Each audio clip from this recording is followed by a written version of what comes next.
我は最果ての魔王ディープブリザードである。最近動画をたくさん投稿しておることもあって、たくさんのポンポコリンから似たような質問をいただくのであるが、魔王様ってどういうペンで書いてるんですか？ペン設定を教えてください。魔王様のペン設定わからないです。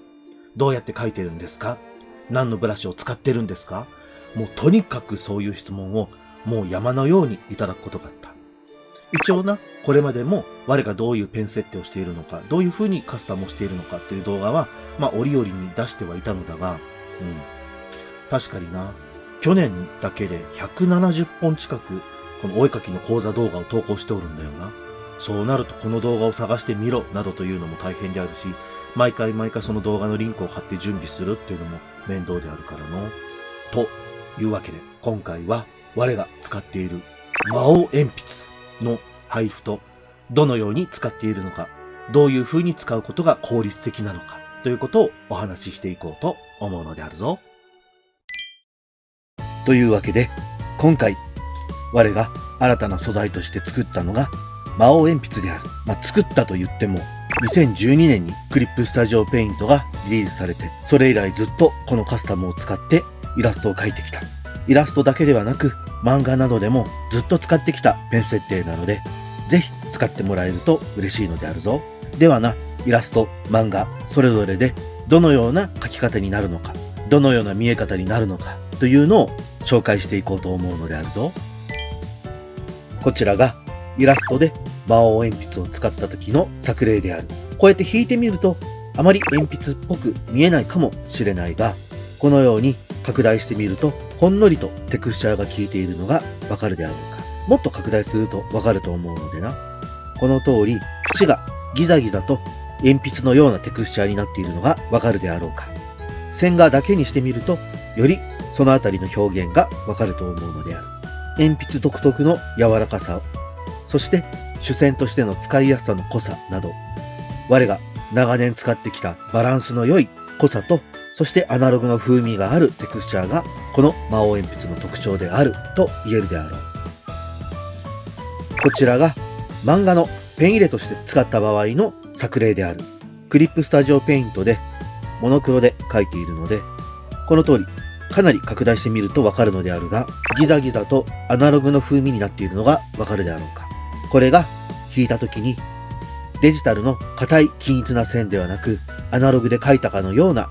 ざらつきやランダム性が追加されているのである。線画だけで見てみるとよりわかるのであるが、このほんの少しだけ効いているテクスチャーが漫画全体にアナログの温かさを追加しているのである。こうやって拡大するとなんだかすごくギザギザして気になると思うものもいるかもしれないが、実際に画面などで見るサイズで拡大してみると、この通り非常にシャープな線にも見えているので、ここまで引くとそのテクスチャーは全くわからないであるし、紙などの媒体に印刷してもそのギザギザ感などはほぼわからないので、さりげないテクスチャー感が絵全体の効果を生み出していると考えてよいであろう。こちらは比較用に魔王鉛筆で描いたものと G ペンで描いたものとの比較である。魔王鉛筆で描いたものは先ほどと見た通り濃淡やテクスチャーが効いているのがわかると思う。こちらの G ペンで描いた方はフラットな線画やテクスチャーが効いていないのがわかるであろう。引いて比較をしてみると、魔王鉛筆の方はテクスチャーや筆圧による濃淡によりほんのりと繊細な雰囲気を演出することができるようになっているのである。モノクロレイヤーで魔王鉛筆を使った場合、そして G ペンを使った場合の比較も見せておこうと思うのであるぞ。こちらが魔王鉛筆を使った場合、先ほど見せた通りテクスチャーがほんのり効いているのがわかるであろうか。そしてこちらが G ペンで描いた場合である。テクスチャーなどがなくシンプルなラインになっている。魔王鉛筆を使った場合、少しわかりづらいかもしれないが、ほんの少し左側の魔王鉛筆の方が線が太く見えているのがわかるであろうか。テクスチャーがついている分、モノクロレイヤーにした場合、線が太くなるという特徴がある。なので我はイラストで描くときよりも 0.1 ミリ、約1ピクセル小さいサイズのブラシを使って漫画を描くとちょうどいいバランスになると思っておるので、これは実際に魔王鉛筆を使ってみてもらって自分好みのペンの太さを設定してもらえると嬉しいのであるぞ。また、この魔王鉛筆はテクスチャーの紙質濃度を変えることで様々な表現をすることもできるのであるぞ。デフォルトの状態ではツールプロパティの紙質濃度が 38% になっている。書いてみるとこんな感じであるな。これを 90% まで上げた場合、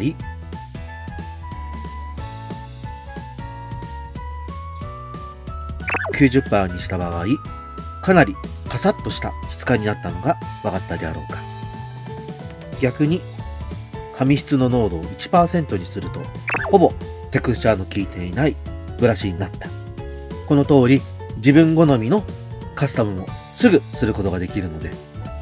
魔王鉛筆をより自分好みにカスタムするというのも面白いかもしれないであるぞ。では実際に魔王鉛筆を使ったラフから清書までの工程を見せていこうと思うのであるぞ。魔王鉛筆を選ぶと、なんとここに我の顔があるのがわかるかの？我の顔のアイコンになっていれば魔王鉛筆を選択しているということになるのであるぞ。ではまず 1.5mm 15ピクセルの線画をペンの太さを選択して絵を描いていこう。今回は解像度350、縦横2160ピクセル四方の正方形に描いていこうと思うのであるぞ。最初は大きめのサイズでざっくりとラフを描く。大きめの線でラフを描いた方が全体のバランスなども確認がしやすいであるし、細い線で描くと何重にもなぞらないと形が取れなかったりもするので、我は普段から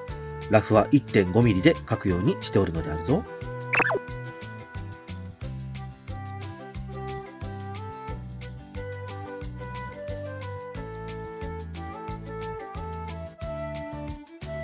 これでラフができたので、レイヤーカラー色をつけて不透明度を下げた後に新規のレイヤーを用意して、今回はベクターレイヤーを用意して 0.7mm のペンの太さで清書していこうと思うのであるぞ。本当に今回は紹介という意味を込めて簡易的な書き方ではあるけれども、こうやって書いてる時にずっとその真っ黒の G ペンみたいなペンだと硬さというかデジタルっぽさがすごく強く出るなというのが我の中でずっと悩みで、何かこう紙に書いた時のような柔らかい質感を作れないかのうと思ったので、それでこの魔王鉛筆というのを作って、それで本当に2012年にクリップスタジオペイントがリリースされてからもずっと使っておる設定なので、もう我としてはもうなんかいろんなアナログ風味の鉛筆が出ましたと言って使ってみたり、なんかこれは魔王鉛筆超えるかもしれんと思いながら使ったんだけれども、結局この適度なテクスチャーの濃さと、そしてやっぱりこのアナログの紙に書いている質感感は我にとってやはりこの魔王鉛筆を超えるものがなかったなとは思っておるので、ぜひこれを使ってもらえると嬉しいのである。で、このペンスって本当にこのままモノクロレイヤーで描けば漫画の原稿にそのまま使ったりもできるので、我が別の動画で出している漫画の描き方講座の方でも同じように魔王鉛筆をペン入れとして使っているので、よければそちらも見てもらえると嬉しいのであるぞ。